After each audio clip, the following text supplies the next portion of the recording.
ಕೊಡ್ತೀನಿ. ಕಲಿಕಾ ಬಲವರ್ಧನೆ ವಿದ್ಯಾರ್ಥಿ ಚಟುವಟಿಕೆ ಪುಸ್ತಕ 2023-24 9ನೇ ತರಗತಿ ಕನ್ನಡದಲ್ಲಿ ಇಂದು ಕಲಿಕಾ ಫಲ 4ರಲ್ಲಿರ್ತಕ್ಕಂಥ ಪ್ರಶ್ನೆಗಳಿಗೆ ಉತ್ತರಗಳನ್ನು ನೋಡೋಣ.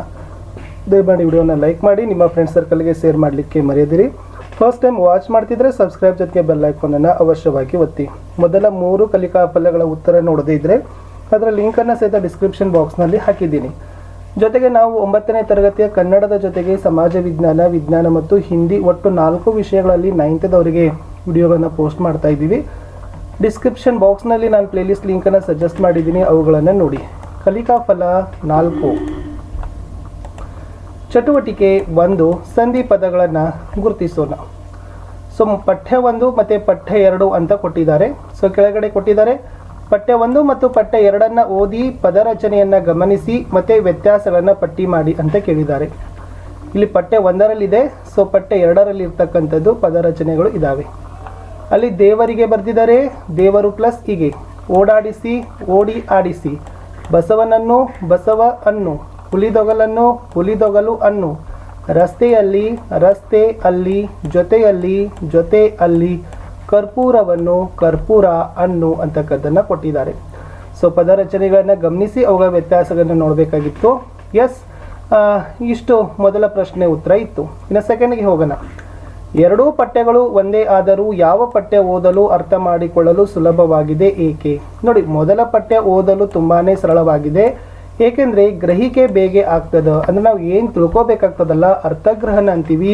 ಅರ್ಥಗ್ರಹಣ ಸುಲಭವಾಗಿ ಆಗ್ತದೆ. ಯಾವುದೇ ಪದಗಳ ನಡುವಿನ ವ್ಯತ್ಯಾಸ ನಮಗೆ ಆಗೋದಿಲ್ಲ. ಅಂದರೆ ಎರಡರಲ್ಲಿನೂ ಕೂಡ ಅರ್ಥಗ್ರಹಿಕೆ ಆಗ್ತದೆ, ಬಟ್ ಬೇಗ ಗ್ರಹಿಕೆ ಆಗ್ತಕ್ಕಂಥದ್ದು ಮೊದಲ ಪಠ್ಯದಲ್ಲಿ ಅಂತ ಏನು ಮಾಡ್ಕೊಳ್ಬೋದು ಹೇಳ್ಬೋದು. ಕಡಿಮೆ ಸಮಯದಲ್ಲಿ ಹೆಚ್ಚಿನ ಅರ್ಥಗ್ರಹಿಕೆ ನಮಗೆ ಮೊದಲ ಪಠ್ಯ ಸಹಕಾರಿ ಆಗ್ತದೆ. ಈ ಅಂಶಗಳನ್ನು ನೀವು ಇಲ್ಲಿ ಬರೀರಿ. ಇನ್ನು ಮೇಲಿನ ಪದಗಳ ರಚನೆಯಲ್ಲಿ ಅರ್ಥ ಮಾಡಿಕೊಳ್ಳುವಲ್ಲಿ ಸಂಧಿ ಪ್ರಕ್ರಿಯೆ ಸ್ವಭಾವವನ್ನು, ಅಂದರೆ ಇಲ್ಲಿ ಪದಗಳು ಏನಾಗಿದ್ದಾವೆ, ಎಸ್ ಕೂಡಿ ಬರೆದಿದ್ದೀವಿ, ಇಲ್ಲಿ ಬಿಡಿಸಿ ಬರೆದಿದ್ದೀವಿ.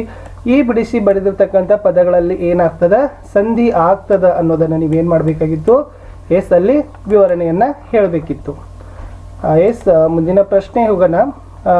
ಚಟುವಟಿಕೆ 2ರಲ್ಲಿ ಪದವನ್ನು ಬಿಡಿಸಿ ಬರೆಯೋಣ ಅಂತ ಕೊಟ್ಟಿದ್ದಾರೆ. ಓಕೆನಾ? ಇಲ್ಲಿ ಬಹಳ ಪದಗಳನ್ನು ಬೋಲ್ಡ್ ಮಾಡಿದ್ದಾರೆ. ಓಕೆನಾ? ಎಸ್, ದಪ್ಪಕ್ಷರದಲ್ಲಿದ್ದಾವೆ. ತಂದೆ ತಾಯಿ ಮಕ್ಕಳೆಲ್ಲರೂ, ಅದನ್ನು ತಂದೆಯೂ ತಾಯಿಯೂ ಮಕ್ಕಳು ಅಂತಕ್ಕಂಥದ್ದು ಆಗ್ತದೆ. ರಜೆಯಲ್ಲಿ ಹೇಗೆ ಬರ್ತಿದ್ದೀವಿ, ರಜೆ ಪ್ಲಸ್ ಅಲ್ಲಿ. ಹಳ್ಳಿಯಲ್ಲಿ ಹಳ್ಳಿ ಪ್ಲಸ್ ಅಲ್ಲಿ. ನೆಕ್ಸ್ಟ್ ತಂಗಾಳಿ ಇದೆ, ತಂಪಾದ ಪ್ಲಸ್ ಗಾಳಿ. ಮೈಯೊಡ್ಡಿ, ಮೈಯನ್ನು ಪ್ಲಸ್ ಒಡ್ಡಿ. ಆಮೇಲೆ ನೀರಿನಲ್ಲಿ ಇದೆ, ನೀರು ಪ್ಲಸ್ ಅಲ್ಲಿ. ನದಿಯಲ್ಲಿ ನದಿ ಪ್ಲಸ್ ಅಲ್ಲಿ. ಇಮ್ಮಡಿಯಲ್ಲಿ ಇಮ್ಮಡಿ ಪ್ಲಸ್ ಅಲ್ಲಿ. ಅಲೆಯಲ್ಲಿ ಅಲೆ ಪ್ಲಸ್ ಅಲ್ಲಿ. ದಾರಿಯಲ್ಲಿ ದಾರಿ ಪ್ಲಸ್ ಅಲ್ಲಿ. ಗುಡಿಯಲ್ಲಿ ಗುಡಿ ಪ್ಲಸ್ ಅಲ್ಲಿ.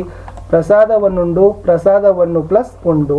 ಇಷ್ಟು ಏನಾಗ್ತದಪ್ಪ ಅಂತಂದರೆ ಎಸ್, ಪದಗಳನ್ನು ಅರ್ಥ ಕೆಡದಂತೆ ಬಿಡಿಸಿ ಬರಿಬೇಕಾಗಿತ್ತು ಈ ದಪ್ಪಕ್ಷರದಲ್ಲಿರ್ತಕ್ಕಂಥ ಪದಗಳನ್ನು.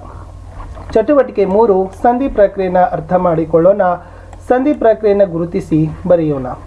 ಮಾತು ಪ್ಲಸ್ ಇಲ್ಲ ಮಾತಿಲ್ಲದಲ್ಲಿ ಉ ಅಕ್ಷರ ಲೋಪವಾಗಿ ಈ ಅಕ್ಷರ ಬಂದದ. ಅದೇ ಥರ ಆಡಿಸು ಪದದಲ್ಲಿ ಉ ಲೋಪವಾಗಿ ಈ ಅಕ್ಷರ ಬಂದದ.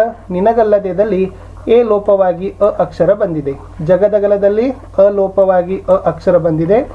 ನೆಕ್ಸ್ಟ್ ಹಳಗನ್ನಡ ಪದದಲ್ಲಿ ಕ ಬದಲಿಗೆ ಗ ಆದೇಶವಾಗಿ ಬಂದಿದೆ. ಮಳೆಗಾಲದಲ್ಲಿ ಕೂಡ ಕ ಬದಲಿಗೆ ಗ ಆದೇಶವಾಗಿ ಬಂದಿದೆ.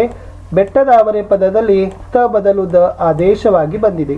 ಕಂಬನಿ ಅಂತಕ್ಕಂಥ ಪದದಲ್ಲಿ ಪ ಬದಲು ಬ ಆದೇಶವಾಗಿ ಬಂದಿದೆ. ಬೆಂಬತ್ತು ಪದದಲ್ಲಿ ಪ ಬದಲಿಗೆ ಬ ಆದೇಶವಾಗಿ ಬಂದಿದೆ. ಮರವನ್ನು ವಕಾರ ಹೊಸದಾಗಿ ಬಂದಿದೆ. ತಲೆಯಲ್ಲಿ ಯಕಾರ ಹೊಸದಾಗಿ ಬಂದಿದೆ. ಮೇಯಲು ಯಕಾರ ಹೊಸದಾಗಿ ಬಂದಿದೆ. ಮಗುವಿಗೆ ವಕಾರ ಹೆಸರಾಗಿ ಬಂದಿದೆ. ಇಲ್ಲಿ ಏನು ವ್ಯತ್ಯಾಸ ಆಗಿದೆ ಅನ್ನೋದನ್ನು ನಾವೇನು ಮಾಡಿದ್ದೀವಿ, ಅಲ್ಲಿ ಬರೆದಿದ್ದೀವಿ. ಮುಂದೆ ಹೋಗುವ. ಎಸ್, ಏನಿದೆ ಅಂತಂದರೆ ಇಲ್ಲಿ ಸಂಧಿ ಪದಗಳಿದ್ದಾವೆ, ಇಲ್ಲಿ ನಿಯಮ ರಚನೆ ಇದೆ, ಇಲ್ಲಿ ಸಂಧಿ ಹೆಸರನ್ನು ಬರಲಿಕ್ಕೆ ಹೇಳಿದರು. ಓಕೆನಾ?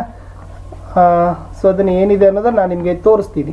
ಅಂದರೆ ಇಲ್ಲಿ ಅವರು ಮಾತಿಲ್ಲ ಅಂತಕ್ಕದ್ದನ್ನು ಬರೆದಿದ್ದಾರೆ. ಅದರ ನಿಯಮ ಏನು, ಅದು ಯಾವ ಸಂಧಿ ಅಂತ ಕೇಳಿದ್ದಾರೆ. ಅದೇ ಥರ ಹಳಗನ್ನಡ ಅಂತ ಕೊಟ್ಟಿದ್ದಾರೆ. ಸೊ ಹಳಗನ್ನಡದ ನಿಯಮ ಏನದ ಅಂತಂದ್ರೆ ಎಸ್, ಅದರ ನಿಯಮ ಏನು ಬರಿಬೇಕು, ಪೂರ್ವ ಪದದಲ್ಲಿರುವ ಮೊದಲ ಪದದ ಕೊನೆಯ ಅಕ್ಷರ ಕ ಇದ್ದು ಸಂಧಿ ಕಾರ್ಯ ನಡೆದಾಗ ಹಳಗನ್ನಡ ಎಂಬುದಾಗಿ. ಓಕೆ, ಸೊ ಯಾವುದು ಕ ಬದಲಿಗೆ ಗ ಅಂತಕ್ಕಂಥ ಪದ ಏನಾಗದ ಅಕ್ಷರ ಬಂದಿದೆ. ಕ ಬದಲಾಗಿ ಗ ಅಂತಕ್ಕಂಥದ್ದು ಬಂದಿದೆ ಅಂತಕ್ಕಂಥದ್ದನ್ನ ತಾವು ಬರಿಬೇಕಿತ್ತು. ಸೊ ಇದು ಯಾವ ಸಂಧಿ ಆಗ್ತದೆ ಅಂದ್ರೆ ಆದೇಶ ಸಂಧಿ ಆಗ್ತದೆ. ಕತಬಗಳಿಗೆ ಗದಬಗಳು ಬರೋದು. ಇದು ಹಳಗನ್ನಡ. ಇನ್ನು ಎರಡನೇಕ್ಕೆ ಹೋಗೋಣ, ಮರವನ್ನು. ಸೊ ಮರವನ್ನದಲ್ಲಿ ನಿಯಮ ಏನಿದೆ? ಎಸ್, ಪೂರ್ವ ಪದದಲ್ಲಿರುವ ಕೊನೆಯ ಪದ ಅಕ್ಷರ ಅ ಇದ್ದು, ಓಕೆ, ಸಂಧಿ ಕಾರ್ಯ ನಡೆದಾಗ ಮರವನ್ನು ಎಂದಾಗಿದ್ದು ಅ ಅಕ್ಷರ ಬಿಟ್ಟು ಹೋಗಿದೆ. ಇದು ಕೂಡ ಲೋಪ ಸಂಧಿಗೆ ಉದಾಹರಣೆ ಆಗ್ತದೆ. ಇದು ಬರೀರಿ. ಇನ್ನು ಮೂರನೇದು ತಲೆಯಲ್ಲಿ ಅಂತ ಇದೆ. ಸೊ ಏನಾಗ್ತದೆ ನಿಯಮ? ಎಸ್, ಪೂರ್ವ ಪದದಲ್ಲಿರುವ ಮೊದಲ ಪದದ ಕೊನೆಯ ಅಕ್ಷರ ಇದ್ದು ಸಂಧಿ ಕಾರ್ಯ ನಡೆದಾಗ ತಲೆಯಲ್ಲಿ ಎಂದಾಗಿದ್ದು ಅಕ್ಷರ ಬಿಟ್ಟು ಹೋಗಿದೆ. ಸೊ ಅದು ಲೋಪ ಸಂಧಿ ಅಂತಕ್ಕಂಥದ್ದು ಆಗ್ತದ ತಲೆಯಲ್ಲಿ. ಇನ್ನು ನೆಕ್ಸ್ಟ್ ಆಡಿಸು ಅಂತ ಇದೆ. ಏನು ಬರಿತೀರಿ? ಪೂರ್ವ ಪದದಲ್ಲಿರುವ ಮೊದಲ ಪದದ ಕೊನೆಯ ಅಕ್ಷರ ಇ ಇದ್ದು ಸಂಧಿ ಕಾರ್ಯ ನಡೆದಾಗ ಆಡಿಸು ಎಂದಾಗಿದ್ದು ಈ ಅಕ್ಷರ ಬಿಟ್ಟು ಹೋಗಿದೆ. ಓಕೆನಾ? ಇಲ್ಲಿ ಏನಾಗದ? ತಲೆ ಅಂದ್ರೆ ಎ ಆಗ್ತದ, ಮೊದಲ ಪದದ ಕೊನೆ ಅಕ್ಷರ ಎ ಆಗಿರ್ತದ. ಅಲ್ಲಿ ಯಾವ್ದು ಬಂದದ? ಅ ಅಕ್ಷರ ತಲೆಯಲ್ಲಿ. ಅ ಅಂತಕ್ಕಂಥದ್ದು ಬಿಟ್ಟು ಹೋಗದ. ಸೊ ಇಲ್ಲಿನೂ ಕೂಡ ಓಕೆನಾ, ತಲೆಯಲ್ಲಿ. ಇದನ್ನು ಸ್ವಲ್ಪ ನೀವು ನೋಡ್ಕೊಳ್ಬೇಕು. ಆಮೇಲೆ ಆಡಿಸೋದಲ್ಲಿ ಈ ಅಕ್ಷರ ಇದ್ದು ಅದು ಈ ಅಕ್ಷರ ಏನಾಗದ? ಬಿಟ್ಟು ಹೋಗದ. ಸೊ ಇದು ಕೂಡ ಯಾವ ಸಂಧಿ? ಲೋಪ ಸಂಧಿ ಆಗ್ತದ. ಸೊ ಮುಂದೆ ಬೆಟ್ಟದಾವರೆ ಅಂತಕ್ಕಂಥದ್ದು ಇದೆ. ಸೊ ಬೆಟ್ಟದಾವರೆಯಲ್ಲಿ ಏನು ನಿಯಮ ಹೇಳ್ತದಂದ್ರೆ ಪೂರ್ವ ಪದದಲ್ಲಿರುವ ಮೊದಲ ಪದ ಕೊನೆಯ ಅಕ್ಷರ ತ ಇದ್ದು ಸಂಧಿ ಕಾರ್ಯ ನಡೆದಾಗ ತ ಅಕ್ಷರ ಹೋಗಿ ದ ಅಕ್ಷರ ಬರ್ತದ. ಅದು ಆದೇಶ ಸಂಧಿ ಅಂತಕ್ಕಂಥದ್ದು ಉತ್ತರ. ಕಂಬನಿ ಅಂತಕ್ಕಂಥದ್ದಿದೆ. ಅದರ ನಿಯಮ ಪೂರ್ವ ಪದದಲ್ಲಿರುವ ಮೊದಲ ಪದದ ಕೊನೆಯ ಅಕ್ಷರ ಪ ಸಂಧಿ ಕಾರ್ಯ ನಡೆದಾಗ ಪ ಅಕ್ಷರ ಹೋಗಿ ಬ ಅಕ್ಷರ ಬಂದದ. ಅದು ಆದೇಶ ಸಂಧಿ ಆಗ್ತದೆ. ಇದು ಇತ್ತು. ಇನ್ನು ವಿಭಕ್ತಿಗೆ ಚಿತ್ರಕ್ಕನುಗುಣವಾಗಿ ವಿಗ್ರಹ ವಾಕ್ಯಗಳನ್ನು ಮಾಡಬೇಕು. ತಲೆನೋವು, ತಲೆಯಲ್ಲಿ ಪ್ಲಸ್ ನೋವು. ಅರಮನೆ, ಅರಸನ ಪ್ಲಸ್ ಮನೆ. ಹಿಮಾಲಯ, ಹಿಮ ಪ್ಲಸ್ ಆಲಯ. ಪಂಚೇಂದ್ರಿಯ, ಪಂಚ ಪ್ಲಸ್ ಇಂದ್ರಿಯ. ಅಂಗೈ, ಕೈಯ ಪ್ಲಸ್ ಅಡಿ. ಇನ್ನು ಒಂಟೆ, ಕುದುರೆ, ಆನೆ ಇದೆ. ಒಂಟೆಯು, ಕುದುರೆಯು ಪ್ಲಸ್ ಆನೆಯು ಅಂತ ಬರೀಬೇಕು. ಕೈದೊಳೆ, ಕೈಯನ್ನು ಪ್ಲಸ್ ತೊಳೆ. ಸಮಾಸ ಪದಗಳನ್ನು ಗುರುತಿಸೋಣ ಅಂತ ಕೊಟ್ಟಿದ್ದಾರೆ. ಇದರಲ್ಲಿ ಏನಿದೆ ಅಂತ ನೋಡೋಣ. ಇದು ಒಟ್ಟಾರೆ ಗದ್ಯ ಭಾಗ ಇದೆ.